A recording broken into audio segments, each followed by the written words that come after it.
The US Bank Smartly card has made waves in the credit card community, offering an uncapped 4% cashback multiplier. But to get this multiplier, you need to have $100,000 in assets with the US Bank, and for most people, the best way to do this is through a US Bank investment account. But what's the US Bank brokerage like? What are its limitations? And what's the best way to use this account considering that it has that $100,000 in it? Well, in this video, I'm going to answer those questions, compare this account to Merrill Edge, and explain how to use this brokerage in the best way so you can easily earn that uncapped 4% cashback multiplier on the US Bank Smartly credit card. So the next section is about the US Bank Smartly card and kind of what the situation is with that 4%. Like, is that 4% really worth it? And the answer is, maybe, maybe not. And one of the questions comes from Andrew B., who did ask, I'd be interested to hear your impression of SpaethCo's experience with US Bank and the Smartly card. He was interviewed by Matt Clausen. How will you be approaching the 4% multiplier so that it's not a nightmare scenario? And so what Andrew is talking about is this video here by Matt Clausen. So if you haven't seen it, it's definitely worth watching. It's about a 30 to 40-minute video, but SpaethCo goes over his experience about applying, getting the brokerage, transferring money in, not really liking the interface, and some limitations of the US Bank brokerage and why it may not be the best fit for everybody. And so it's on Matt Clausen's channel, so check it out. Basically, I watched the whole video myself and made some notes. And so basically, this is kind of what I took away from that video. So with SpaethCo, he mentioned that, he always likes to set up trust accounts right away, just because he is used to that as his wife as an estate attorney. But basically, the trust account, the way to do that is not as streamlined or as easy as it should be with typical brokerage accounts. And so that was an issue he had establishing the account. The second thing was the ACAS transfer situation was not ideal for him either. It took him about 2 weeks to transfer it in. He actually eventually didn't like it, and he actually ACAS transferred it out too.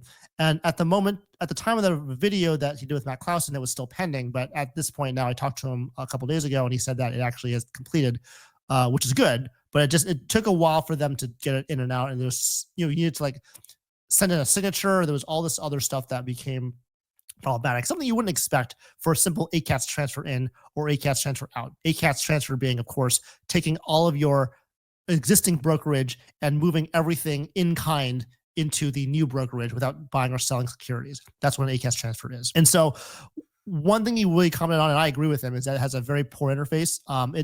Like he said in his interview with Matt Clausen, we all like to riff on Bank of America and Merrill Edge and their system, which is also not that great, but it's actually, if you look and compare that with US Bank, it's it looks really good actually. So it's got a poor interface. You can't really do dividend reinvestment that easily. And I think that's one of those basic things you can do with a brokerage account is when you get dividends from whatever security you have, you want those to reinvest, not sit in cash. You could always take it and purchase it yourself, but that's kind of annoying. So if you have that automatic, that's better. So doing that with US Bank is very difficult. You got to call in and they have to do it for you or some jazz like that, but they can do it. It's just harder to figure out. And then you also have an issue with selling tax lots. And what that means is that, if you have a security and you bought one security 3 years ago, you bought the same security 6 months ago, the 3-year security is going to be in the long-term capital gains bracket, whereas the 6 month will be in the short-term capital gains bracket. And so you want to sell one or the other. You should be able to choose which one you can sell. And so with US Bank, apparently you can only choose the oldest one first. And so there's no way to do that. But if you want to sell tax stocks, you have to do it through a broker, and it's a broker-assisted trade that costs $25. So it's really, really bad. Chad Pennicuff, who I know also has this account as well, he says that US Bank investing blows. If you're coming from Fidelity, Schwab, or even Chase, get ready for a huge downgrade. And I agree with that. And I'll explain what I'm going to do about that in the future. He also says US Bank charges a $25 fee for every transaction in a no-load, no-fee mutual fund if you want to buy, which is true too. So you want to only buy stocks or ETFs. Mutual funds are a no-go with US Bank. That's pretty similar to Merrill Edge too. So that's not something I'm going to hold against US Bank. Pretty much Fidelity and Schwab are really what you'd be using. Maybe Vanguard, but I hear the Vanguard interface sucks too. So really it should just be Fidelity and Schwab are the two that you really should put your serious money in, I would argue. If you want to do some other stuff randomly because of some benefits or some other situation, I think that's fine. But I would never put my like main funds in a non-Fidelity, non-Schwab brokerage. It's kind of the way it is. That's my experience. QCman also agrees. He says Schwab is excellent, and my friends say Fidelity is the same. Santander USB blows. The thing about US Bank though is that you don't want to use this as a main brokerage. It's just not what it's designed for, and I don't know if they want that to happen or not. Based on their interface, that's definitely not what that happened because no one's going to stay with them. Chad Pennycuff says, pro tip, if you're moving over ETFs to meet minimum, you have to call them to set up the ETFs for dividend and reinvest. Yeah. So it's the thing about the dividend reinvestment is that you have to set, at least for what I have experienced, every single ETF or stock, you have to individually select to have dividend reinvestment. So if you have a lot of ETFs or a lot of stocks in your portfolio, you got to do it for each single one. And usually it's pretty easy because you just do it on the internet. But if you have to call someone and do it, it's more of a hassle. And so that's also a big problem too. David Williams says E-Trade is the worst, always 40-minute hold times. I've never tried E-Trade, but if they're anything like Morgan Stanley, then I would probably agree with that too. So that's the situation with the key points from his video and his interview with Matt Clausen. And I agree with like 100% with what SpaethCo says. And SpaethCo does a really good job kind of breaking down his experience and like what he felt when he was doing things. And I think it's worth a watch for those of you who are curious about what that experience will be like for you if you were to move money in your brokerage to US Bank. But I do want to mention one thing though, and that one of the things that I like to always say to people is that you always want to plan ahead, right? And so when making a big money decision, it's always better to measure twice and cut once, right? And so the way this translates to US Bank is that you already know that the brokerage sucks. So you have to think about what can you do to make it suck less, right? There are things you can do that can make it suck less. And if you think about that beforehand, it's going to be a much better experience moving the money back in, right? And so I keep that in mind. For the ACATS transfers in, it's for him, it's hard because I don't know what his ACAT transfer in, what the name on the account was that may have caused an issue. But for me, when I do an ACATS transfer, I always want to make sure that the owner of the source account is the same as the destination account. So if you have your name, it's your name. If it's a joint, it's a joint. If it's a trust, it's a trust. Like I don't want to do something where I have a trust account and I'm sending it over to like an individual account or vice versa. And so can those work? Yes. Should the brokerages help you with that because that's their job? Yes. Does that happen in practice? No, right? And so I think it behooves you to make that process as easy as possible when you do ACATS transfers, is to make sure that the owner of the account is the same as a source account. Now, there's going to be options, as you'll see in the next slides, that you can choose options where you don't have to have that happen. And I don't recommend this because then it just causes more paperwork, more drama. And so just make it easy for the bank to do one to the other, right? When you transfer out, and this is generally speaking for most brokerages, but you always want to pull from another bank or brokerage that will give you the information that you want. And the reason why I say that is because if you use something like Fidelity, they give you a really nice tracker that tracks the way your ACATS transfer works. And so that's a really nice thing with Fidelity. I'm sure Schwab has something similar. And so I would imagine that, that would be the way to go to just make sure that you use a ACATS transfer using a brokerage that, you trust and you really have a good, relationship with as well. So that's one thing. The second thing is the banking experience, and we'll kind of cover that in a little bit too. I prefer that the bank or brokerage that I transfer to has a physical location that I can go to as well for questions. And so I'm not sure where SpaethCo is located, but in my area in Southern California, there are a lot of US banks around. So if I have to go in to figure something out, I don't have to call them. I can just go to a banker and say, hey, this is my situation, what's up? And they can solve it right away in front of me.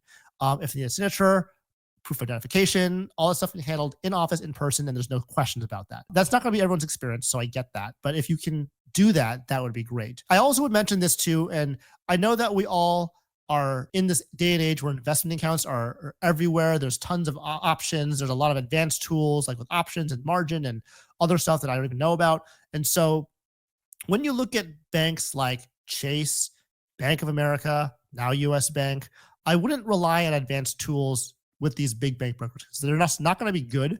It's going to cause you more stress than you really need to have, right? And so things like dividend reinvestment is probably the most advanced I would get with them. And then really from my perspective, when I look at things like Merrill Edge or US Bank, it's really just do buy and hold only. If I want to ever sell or anything, I'd probably ACATS transfer out first and then use my main brokerage to actually buy and sell stuff. I wouldn't actually use Merrill Edge or US Bank to sell. That's the way I've approached it. And so I think that's part of, how I plan on getting to the 4% level. So this is an example of Merrill Edge, right? So this is my Merrill Edge account. And so you can see that there's about $100,000 in it. And I'm going to explain to you why this is the way it is. So if you look at the charts, it's a 1-year chart of what happened to my money over time. And so with this account, I've had this for many years. Basically, you can see the year I had the money in the S&P 500, or the total market, I guess. And so this whole year, that account grew by 23%. And can you imagine what I did with this account this entire year, last year, 2024? The answer is absolutely nothing. I did absolutely nothing with this account at all. It just sat there and made me 23%. At the end of that year, I took 23%, or that $23,000, and I took it out by ACATS into my main brokerage, and we start over again. And that's what I did with this account. So I gave money, grew, took it out. And then what's nice about this is because you did nothing for the whole year, and I did the same thing for 2023 as well, all those 2023 funds are now long-term capital gains. I don't have to buy anything in this account for now. Now, there have been several years where in the S&P 500 didn't actually do positive, it did negative. So like, I think 2022 went down 18% or something. And so in that situation, I did have to put more money into the account and buy more securities at the beginning of the year. But really, that's good because you're buying, quote, buying low. And so really, you're just buying your securities and just holding it the whole time. And you're using the 100,000 just as a way to meet that asset requirement for that particular bank. And so that's what these accounts are designed for. And I only have one security in this account, and that's VTI. That's it. Very simple, no issues. And so it's not really an account for active trading, both Bank of America and US Bank. I'm more of a passive investor anyway, so that makes sense for my situation. Now, if you want to reinvest dividends, this is how you would do that. You would go to the accounts tab and click on this little red guy here that I boxed over that says dividend reinvestment. And after you do that, you can go ahead and click on the box, and you can see that you can actually select what you want to do with your dividends. And so you can select, no matter how many securities you have, you can just select it right off the bat. And for me, I have one, so I just select the one, and you save it, and then you're done. Because I never buy another security, I never have to touch this again. It's just basically forever. And that's how it should be with brokerages. Unfortunately, like we mentioned before, US Bank is not like this. And so let's kind of touch on that as well. Oh, sorry. And this is also an example of how to buy a security with Merrill Edge. It's very rudimentary. It's not that complicated, but it's not that advanced either. You just preview an order and buy it on a market order and buy it during the day. For US Bank, this is what that US Bank looks like. Now, so far, I don't have any money in the investment account except for $1,000. I just put the money in just to see what it would look like. On the bottom left here, you can see how they do indicate that you have free trades. So you can see, and it's pretty small, so I apologize for that, but you can see that I have 100 free trades and they expire at the end of this year, which is consistent with what they tell you when you have a certain amount of assets with Bank of America or have a Smartly reward system with them. But you may be asking yourself, why you have 100 free trades, but you already made one trade. So what happened? Well, I made a boo-boo. And that boo-boo was when I opened my investment account, I thought to myself, like most of all of you, I want to put money in to start investing, right? So I opened the account, I put money in right away, and I bought right away. That was a mistake. And the reason why that was a mistake is because I forgot to read the fine print below. Like Sledge always says, do your research. I did do my research. And the research shows you that if you open an account with 100 free trades, when you open it, the free trades will be made available up to 4 business days from the confirmation of the account funding. So when I bought my original VTI, I actually got charged $4.95 at the time. And I was like, well, maybe they'll reimburse me. Turns out that's not the case. So it was a $5 cost of admission, which is unfortunate, but now I know. But for those of you who want to eventually get a US Bank brokerage, this is going to be the situation. To make sure to wait before you actually buy a security, because you want to wait for those 4 days to get that notification on that bottom left here that says you have free trades available. So that's just one thing that is just like not ideal, right? Is it fine? Yes. Is it the best? No. That's kind of my experience with the US Bank, because I opened, the US Bank brokerage screen and I started laughing because it was just kind of, it wasn't really that great to look at. And so this is the US Bank investment, the buy screen. So if you want to buy a security, that's what it would look like.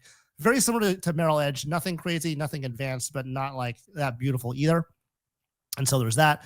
And then if you want to ACATS transfer, this is the main website. And so the main website, you actually have to go to transfers and assets transfer. And so once you do that, you can click that button. And actually, it's pretty easy to do that and put that into place. And so what you would do is you would do that. And so you can see that there are several ways to do this. So again, it's really small to see, so I apologize for that. But you can either transfer in from an account that you own under a different name, which I imagine would be a trust account. And also you can also transfer it in from like a account from somebody else. So those are your three options for ACATS transfer. It's all automated. It's all fairly simple from what I can see. I haven't actually ACATS transfer in because that's not my strategy. My strategy is actually to just put money in like I had with the Merrill Edge account, and just over time, it'll get more and more in terms of getting more assets. So I don't plan on ACATS transferring in, mainly just ACATS transferring out at the end of the year if there's any extra funds. And so RemGB also has this particular account too. And he says, Stan, just to add a data point, his entry to US Bank Smartly system was really smooth. Most of the issues were only in the initial few days or weeks immediately after the card announcement. I applied a month later. The card did take over a week to come, but creation of investment account and transfer of assets was very smooth, and he was able to do it online without any need to call in person. His 4% level also got activated very quickly. And that's really good to hear because everyone's experience is different. But, I think, measure twice, cut once, understand what you're getting into, and know why you have that account is going to be very important to figure out if this is right for you. Shad says that asset transfer option takes a few days to be available. You'll get an error message that the account isn't eligible. I was getting frustrated, but I found out on the Bullhead forum. Great. Thank you for that. That's really helpful to know. Just like, the $495 transaction fee situation, I guess you had to wait like a week or so before you actually have the account confirmed and updated in their systems, which is, kind of archaic this day and age, but it sounds like you have to wait a week or so before you can transfer assets in easily. And so that's great advice to have. And then Chad says, I'm only playing with retirement funds at US Bank. See it, set it and forget it ETFs. Exactly. You just set it and forget it. That's really what it's only for. You're not here to do active trading. You're here to just basically buy something and hold it and then take it out when it's necessary. Chad also says, I also recommend looking at the securities you have with your previous brokerage to see if they're available at US Bank. Otherwise, if they're not, they might sell them or it could cause delays. And yes, that's a very good point too. When you ACATS transfer things with, for example, mutual funds or something that the other bank may not support, they may have to sell those securities and you don't want to have that happen. So, because that may generate a taxable event. So definitely do your research on that and make sure that everything looks good from that perspective. Okay. So that was the spiel on US Bank. Hopefully that helped you figure out if this is the right path for you. Obviously, 100K is a lot of money, and it's something that, could be done with like a retirement account, or you can build it up over time. But again, this is something that we use just for getting that 75% boost in Bank of America or the 4% cash back for the Smartly.